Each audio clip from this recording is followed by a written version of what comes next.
mabunak ng isang tao, ang isang person.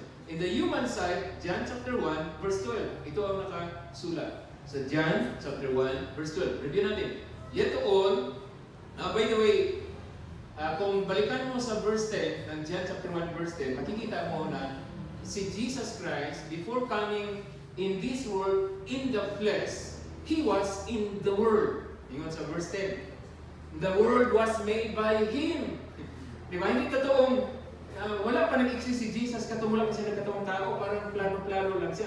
O kasi sabi niya, He was in the world and though the world was made through Him, the world did not recognize Him.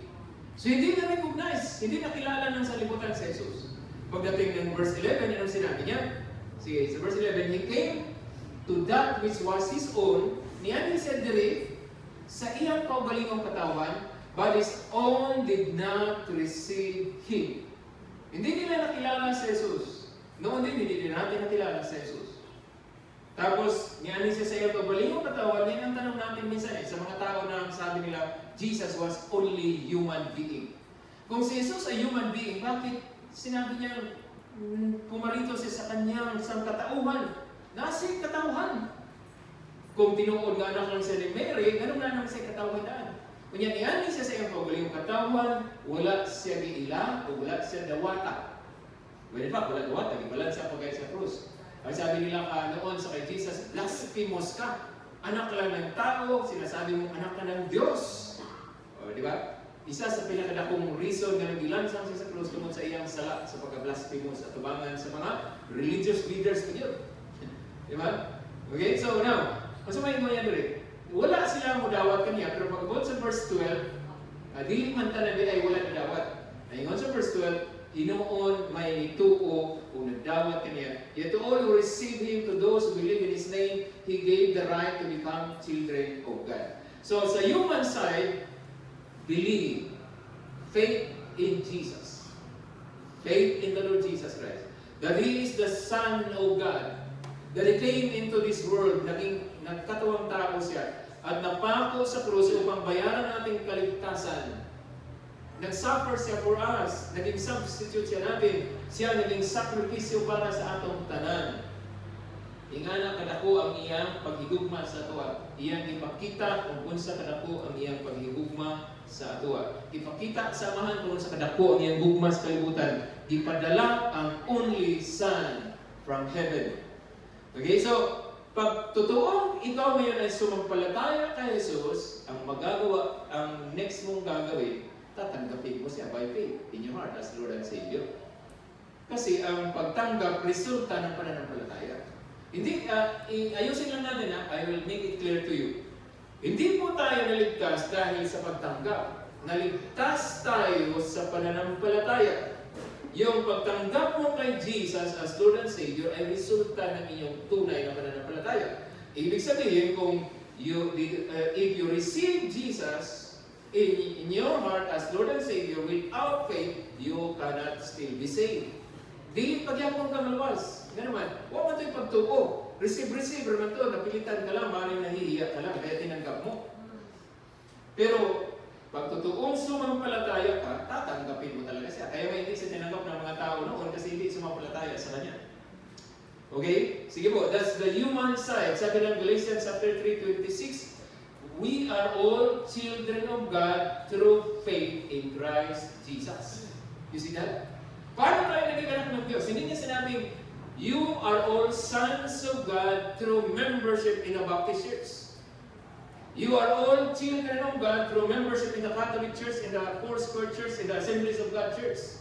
And sinabi niya, through faith in Christ Jesus. So kahit na bilong ka kung saan-saan ng mga religious group, without faith in the Lord Jesus Christ, you are not a child of God. Wala ka naka-experience of new birth or regeneration. Sige po, yan ang sinasabi sa atin. Now, parang easy lang kung titingnan, di ba? Pero alam niyo, may salita ang Panginoon Jesus na ito ay warning sa ating lahat. In Matthew chapter 7, verse 21 to 23, ganito po ang nakasulat sa Biblia. Matthew chapter 7, verse 21 to 23.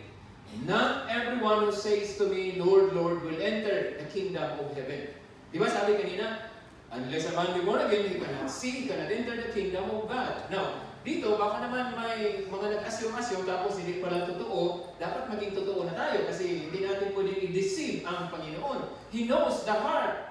Alam niya ang ating puso, alam niya ang ating isipan, alam niya ang buo nating pagkatao. So sabi niya dito, hindi lahat ng tumatawag sa akin, Panginoon, Panginoon, makakapasok sa kaharian ng langit. But only he who does the will of my Father who is in heaven. Now, kung titingnan mo dito, ang interpretasyon ng marami, that's the will means obey the commands. Tama din yun. Pero originally, kung hindi ka naging anak ng Diyos, kahit mag-obey ka ng commands of God, hindi ka pa rin naging anak. Naintindihan mo natin yan? Ang dami-dami mga commands. Pagkatapos, hindi ka pa anak ng Diyos. Tapos, sinimulang ituro sa iyo ang mga commands of God. And then, sinunod mo lahat ng commands of God, hindi ka pa rin anak ng Diyos. Okay? Kasi, paano? Faith in the Lord Jesus Christ. Hindi pa commands. Masing una-una ka ta, kung sa'yo man, una-una ko tayo tudlo. Kung sa atong mga pamilya, sa atong mga friends, iunaman na ito sa tudlo sa mga commands of God, pero ang gospel itself, wala. Tapos medyo masyado tayong napaka-stricto magturo, minsan din na rin nila tayo gustong pakinggan. So muna hinungdan, maunahon sa nato ning plasta ning Ebanghelyo sa kaluwasan, aron kung mutuo sila, maluwas sila, o niya na sila Espiritu nga mo obey sa diyang imong sultihan sa sugo. Kaya katong mga tinod nga naluwas, mo obey. Kung nagsikad ingon ni ikaw nakadawat na sa kaluwasan, di ka mo obey, basi gidisib lang yung imong sarili. Paano ka naging rebelde pa rin sa Panginoon pagkatapos kahit bilang ulit ka ng tinuruan ay ayaw pa rin gawin ang sinasabi ni Lord sa buhay mo? Okay? So ito ngayon, sabi niya, the will of the Father actually is found in John chapter 6 verse 40. Na ang lahat ay dapat maniwala sa anak. Kung hindi ka maniniwala sa anak, hindi mo tinupad ang kalooban ng Diyos. John chapter 6 verse 40. So you see, so my dear brothers and sisters, dapat talagang magsimula tayong sabihin ang katotohanan patungkol sa mabuting balita ng kaligtasan. Sabi niya, for my Father's will is that everyone who looks to the Son and believes in Him shall have eternal life. This is the will of God. Hindi yung kung ano-ano yung mga sinasabi nila. And I will raise Him up at the last days. Okay? So balik tayo sa verse 22 ng Matthew chapter 7. So sabi niya sa verse 22, Matthew chapter 7, ito sabi niya, many will say to me that day, Lord, Lord, did we not prophesy in your name? Ibig sabihin, nag-preach kami sa pangalan mo. Preachers! Di ba sama-sama mga preachers? Tapos ano pang sabi niya? And in your name, drive out demons. Hindi ito basta-basta. Dahil ang process niya ito, in the name of Jesus! Lapot ang daw ng Espiritu. Kasi mo muna-muna, ganili ni Lord ng Christian. And then sabi niya, and perform many miracles. Di ba, ito naman ngayon ang naglipana sa social media. Ang mga preachers na gumagawa ng milagro, pa-sidekick lang, nalagpot ang mga tao, lagpot, hinipo lang ang bag, tapos binigay, tapos hinipan lang ang bag, lagpot ang nagulit sa kapwa. Inya pag-ingon din, murag domino, itik, tumbal lahat ng mga tao mula sa simula hanggang doon sa dulo. You see, anong klase ito? So hangang-hanga ang mga nanonood. Grabbing expression of power. Pero ano, naligtas ba sila nang natumba-tumba sila? Kasi ang importante dito, naligtas ka ba mula sa punishment of sin? Alam niyo, ganyan ang gusto ng mga tao. Mantan nga, si Jesus, gumawa ng mga milagro. Tapos, pinakain pa sila. Sabi ni Jesus, hindi mo sunod-sunod sa kuha, kaya nangabusog o nangaayon mo. So sa ay, dili na nato, may bawaan, kung ano sa gilinungdan, nga ang mga tao na attracted sa usa ka grupo. Is it about the Lord Jesus Christ or about the leader or about sa iyang mga gihimo ang mga milagro o sa mga saad ba niya? Kaya kanunay niya giingnan niya mga sakop na kamo na dili maluwas! Oh! Pag dili mo, biga mo din, di na din mo maluwas! Ako ang putahan! Kung di mo mawagis ako, di mo kasunod sa langit. Oh, ngayon na mga tao kung palakpak ko sila. Oh. Kasi nandiyan na sa Biblia kung ayaw mo ng katotohanan, doon ka sa fools. Kung wala yung ka nag-asik karon, brothers and sisters, this is a warning. Kung wala yung mo ginapangita o dili yung ka gusto sa kamatuuran, pasagdan ka sa Diyos ka dito ka magpunta sa dagang kamakakan. When in fact, ang mga false preachers judgment of God sa mga tao. Ginawalihan sila og false, aron nga tinuod yun sila madyas, kaya di man po sila gusto, walihan yung tulot. Okay? So mag-ampo ka, magkabasing yung pamilya, to dito sa grupo sa mga false preachers, kaya Lord, have mercy. Sana kunin mo sila, Lord. O di ba ikaw, isiyan mo ang truth para magising sila sa katotohanan. Okay? Sige, so yan po, human side natin yan. Pagkatapos, kayawanin mo na, pag-abot sa verse 23, anong sinabi ng Panginoon? Sabi niya dito, "Then I will tell them plainly, I never knew you. Hindi kita kilala." Baka naman, you are worshiping the Lord in this congregation for how many years na? And then, in the judgment time, sabi ni Jesus, "I never knew you." Hindi kita kilala. Actually, sa lain pagka-istorya, parang sinasabi ni Jesus, wala kay relasyon duha. Wala tayong ugnayan. Baka, Lord, di ba tinanggap kita as my Lord and Savior? Baka sa muso lang yun, kasi hindi yan sasabihin ni Lord sa'yo, kung sa puso yun. Kung sa muso mo lang sa tinanggap as Lord and Savior, He knows your heart. You are just deceiving yourselves kung di totoo sa puso mo na si Jesus pala ay Panginoon mo na at tagapagligtas. Dili mo siya pwedeng lipungan. "I never knew you, away from me, you evil doers." Yan ang sabi niya. Di ba? Nga naman yung pastor. Kasi ang ilang i-present sa ginawa ng maluwas sila, ang ilang good works. Sabi nila, preacher kami, Lord.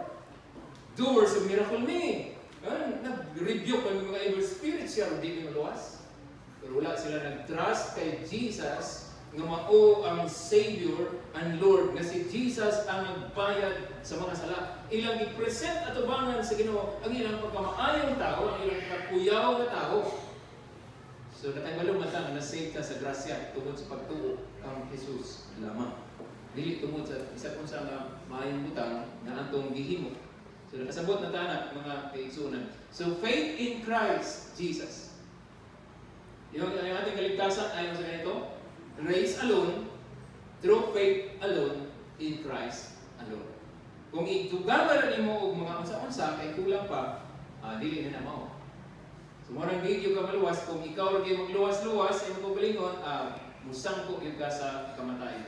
So ngayong umaga, ituloy na natin at saka ang pag-usapan natin ay the evidence taken as one, singular, kasi dahil marami ito, diretso na yan. Pag totoo kang born again, nasa iyo yan, no? Murag fruit of the Spirit, although marami, 9 ang istorya, pero fruit, diretso, nandyan, lahat. So the evidence of the new birth or regeneration, okay? Evidence means ang pruiba